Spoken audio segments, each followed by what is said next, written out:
The reaction from the three countries President Trump is imposing tariffs on has been swift. The president of Mexico posting on social media Saturday night that she had instructed her Secretary of the Economy to implement what she calls their Plan B, which includes tariff and non-tariff measures in defense of Mexico's interests. Meanwhile, Canadian Prime Minister Justin Trudeau announced Canada would impose a 25% tariff right back on Canadian exports to the U.S., affecting more than $106 billion worth of American goods, ranging from beer and wine to household appliances and sporting goods. Joining us now, Canada's former Deputy Prime Minister Chrystia Freeland, who has called Trump's new tariffs, quote, an act of economic warfare. She is the former Foreign and Financial Minister to Canada, and she's running to succeed Trudeau as Prime Minister. It's great to have you back on the show, Chrystia. I think, first of all, it'd be great if you could explain the impact of these tariffs on both sides. Well, great to be with you, Mika. Look, this really is utter madness. And, you know, from our perspective, the key thing here is you guys are engaged in this colossal act of self-harm. These tariffs are going to make life more expensive for Americans. You have put a tariff on the gas we sell you, so gas is going to be more expensive. You have put a tariff on the food that you are buying. That's a tax on groceries. They're going to be more expensive. We have now the United Steelworkers, the American Farm Bureau, the Chamber of Commerce, all saying this is going to hurt America. Stock futures are down. You are hurting yourselves. You are taxing regular Americans. And we are going to fight back. And Canada is your biggest market. Canada is a bigger market for U.S. exporters than China, Japan, the UK, and France combined. For Americans, like, you're business people, right? The customer is always right. And your customer is really angry at you.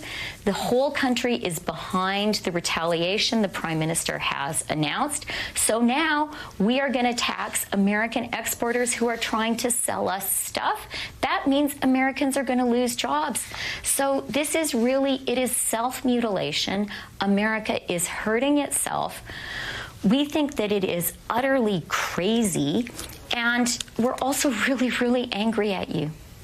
So, Madam Deputy Prime Minister, I was really struck when Prime Minister Trudeau spoke over the weekend, the sense of betrayal that he expressed, that we have been there with the U.S., he was saying, I'm paraphrasing, every step of the way, even in times of need, and now this is coming out of nowhere. Elaborate on that, please, and also just more specifically, just remind viewers just how closely linked these two nations are, particularly whether it's people or goods going back and forth across the border, sometimes multiple times a day.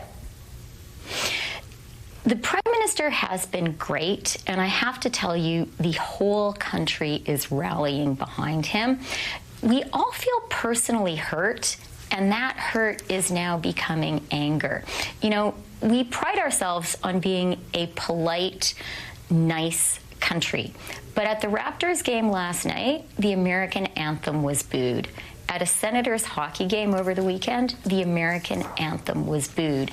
Because we do feel like we are your friends, we're your neighbors, we are your allies, and you guys are really lucky to have us on your northern border. The fact that you have this safe, secure, friendly country on your northern border is foundational to American prosperity. And now you're slapping us in the face. I mean, the tariffs against Canada are higher than the tariffs imposed against China.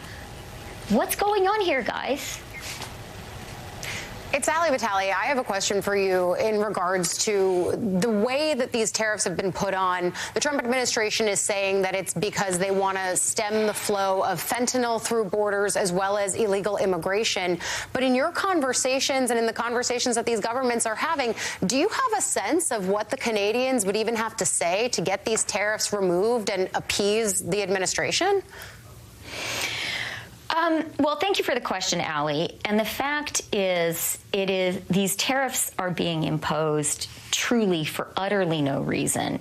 The pretext offered is the flimsiest pretext possible. Less than 1%, in fact, around 0.2% of the fentanyl that comes into the U.S. comes through the Canadian border. If border security were the issue, this could be solved in 5 minutes. We want a secure border, too. We would like to stop the illegal U.S. guns that are smuggled into Canada and cause deaths on Canadian streets. And we are very happy to work together to not have asylum seekers cross in either direction. The president has also directly threatened our national sovereignty. He has said over the weekend that if we were to become the 51st state, there would be no tariffs. Canadians really, really, really are angry about that. And I do want to say, we want to be your friend. We want to be your partner. We want to be your neighbor. We're good at that. We've done it for decades and decades. But we are proud of our country. We're really proud to be Canadian. Our sovereignty is not negotiable. And if you hit us, we are going to hit back, and the whole country is going to be proud to do that. Coming up, our next guest served 25 years as a special agent at the FBI.